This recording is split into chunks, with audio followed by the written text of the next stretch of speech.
Hi, Joffrey here with another poetry reading for silverchairbookstore.com. Don't forget to subscribe to the channel, little yellow button. I don't even know if I'm pointing in the right direction.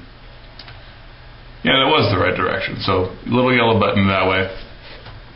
I'm going to be reading Edna St. Vincent Millay from her collection Huntsman What Quarry.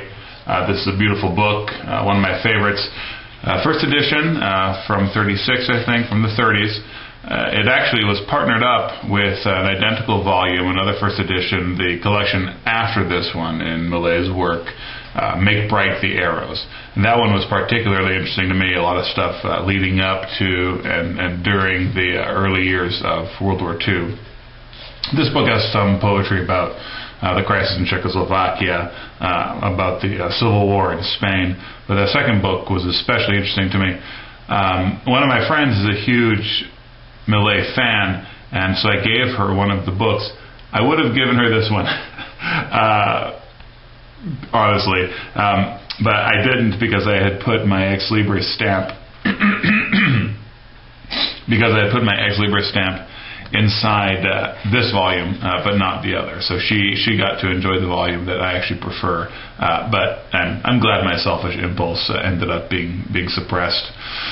So I'm going to read to you from this book. By the way, I've always been a big proponent of really valuing a book, and not just for what's inside it, but for what it looks and feels and smells like. Like I said, this is one of my favorites, and I don't own any super valuable books. I've never owned a super valuable book, but any valuable book that I own, I try to sell. But there are several books I own that I treasure deeply, and this is one of them. To be honest, Millay is not even one of my favorite poets. She has some great flashes of brilliance, but she's not a kindred spirit of mine, so I don't have a deep connect with her like I do with, say, someone like Eliot.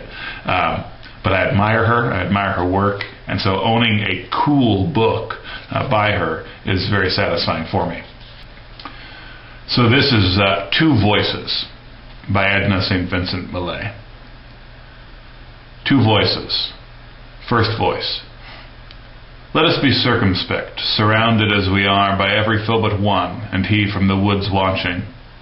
Let us be courteous, since we cannot be wise, guilty of no neglect, pallid with seemly terror, yet regarding with indulgent eyes violence and compromise.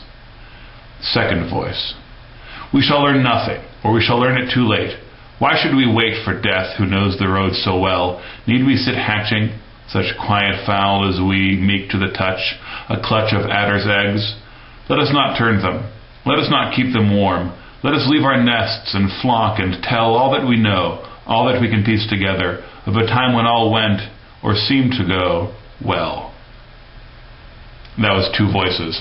And that poem is actually an example of what I consider her finest kind of work, and that's the poetry that is clearly political, but not stupidly political, like protest songs that end up. You know what? I'm gonna link to an atrocious Eddie Vedder protest song that's just over the top. It's just so much better when you're not talking about names. But everyone knows exactly what you mean and exactly who you talk about. So that's sort of artistry I enjoy. Edna St. Vincent Millay. Don't forget to subscribe. Check out my podcast at silverchairbookstore.com/podcast.